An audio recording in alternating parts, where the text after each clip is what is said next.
Ashamaa jirra jirtu maatii keenya nageenyi waaqayyo isiniif haa ta'u akkam jirtanii nagaa jirtanii nutis jirra galanni waaqaaf haa ta'u kan asiin nu ga'e waaqayyoon haa ulfaatu.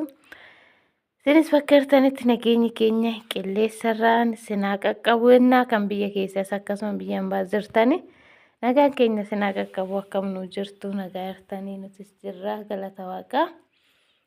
Egaa har'a maal qabadhee isinii dhufe seetanii egaa akkuma argitan kaasuun waa hojjechaa jira inni garuu viidiyoo waraabu koo dura nan barre oseen waraabe sagalee jechuu booda itti waraaba jireetanii oseen waraaba jireetan garuu booda naaf hin danda'amne egaa kaasuun hojii kana hojjeta jechuudha. Baay'ee si mul'atu galgala waan ta'eef.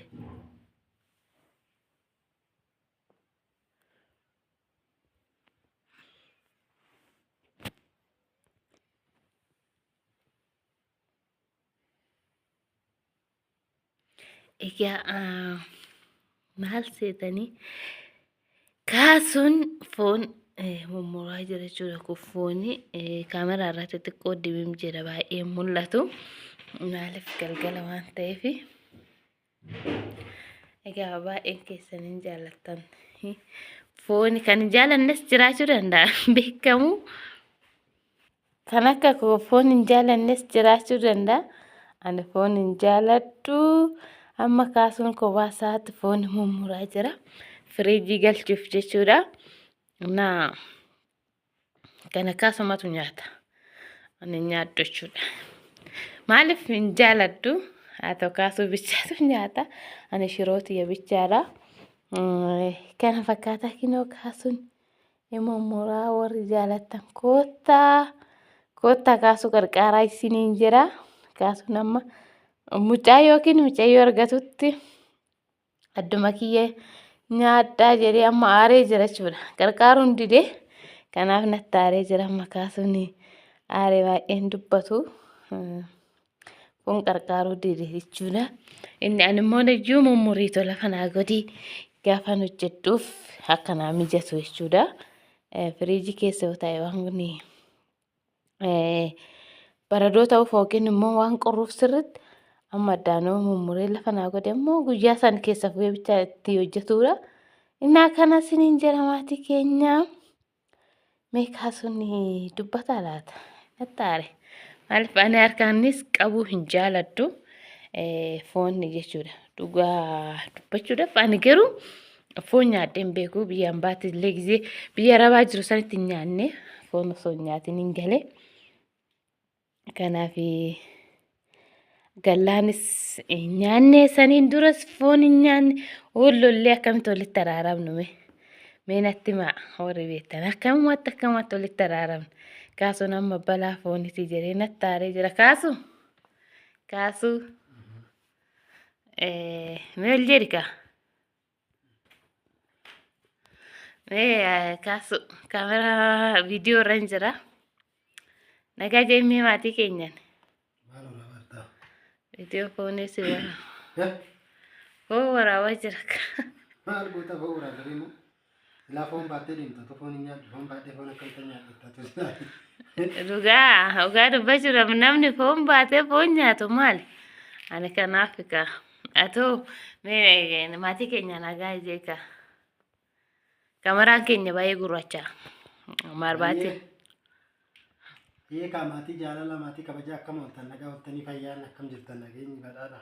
Lafaa fi bakka jirtanitti nageenyi keenya simbiraa dhaabatu suniin jechaa warra nyaachuu jaallattan aanyaannu siniin jechaa akkam jirtu. Nama narraasisin ka warra nyaatan.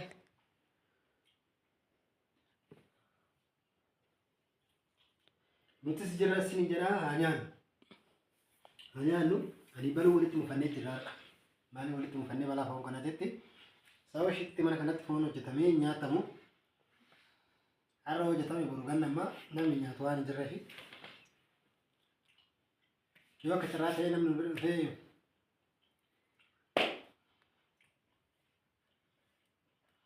namni nyaachuun malee namni nyaatu jiru jechuudha. Foon baadhee akkamitti foon nyaadha jetti. Ani yeroo kam foon nan jaalla.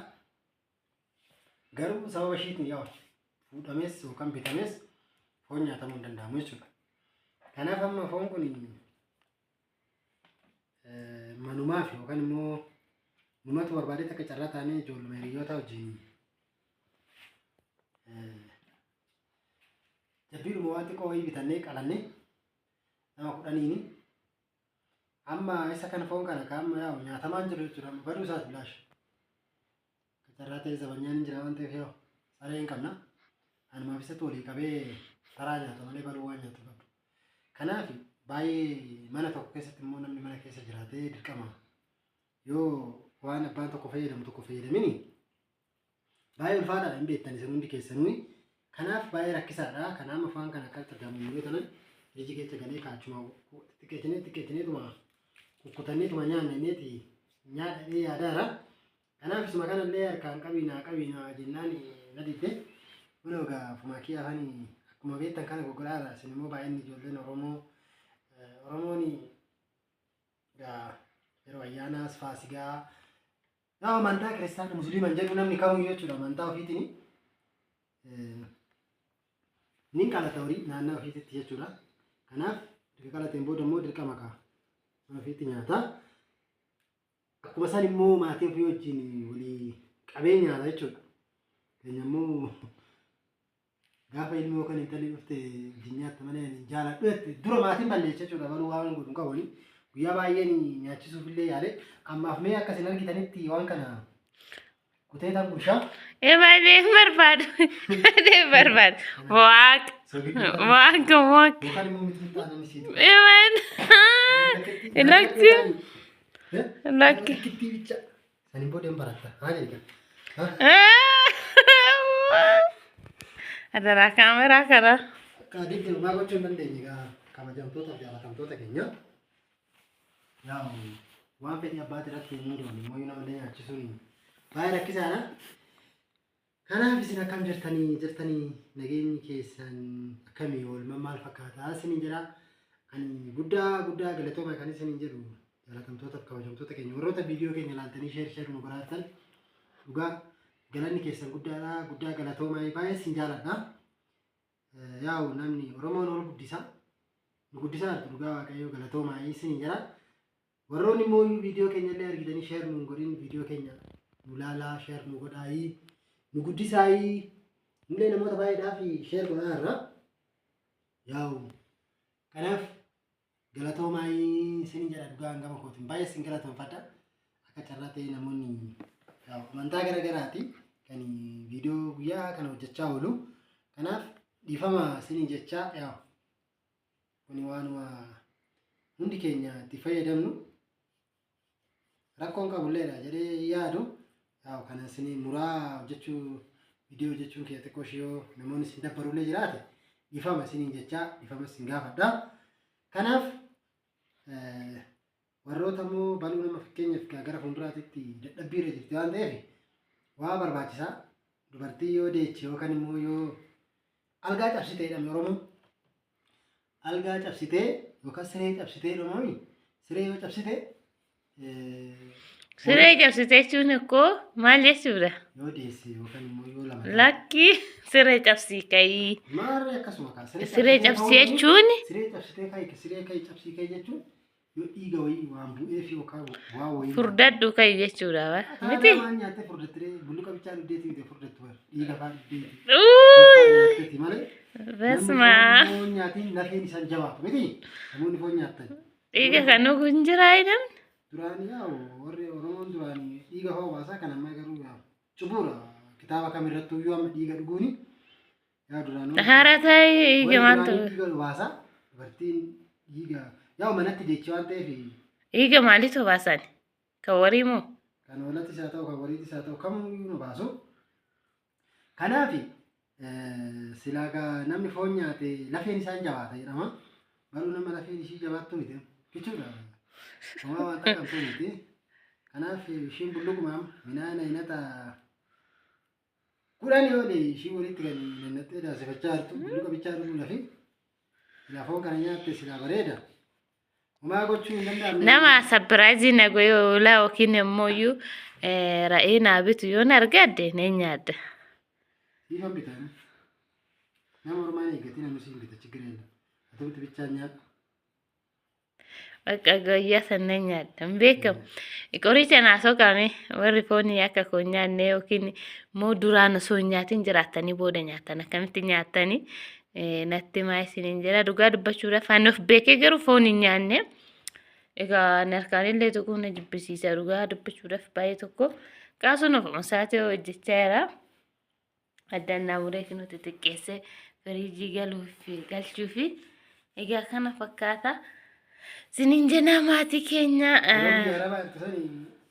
Fooni achitti nyaanne gara fooni dhikkuu bilaan. Haaran nyaannani.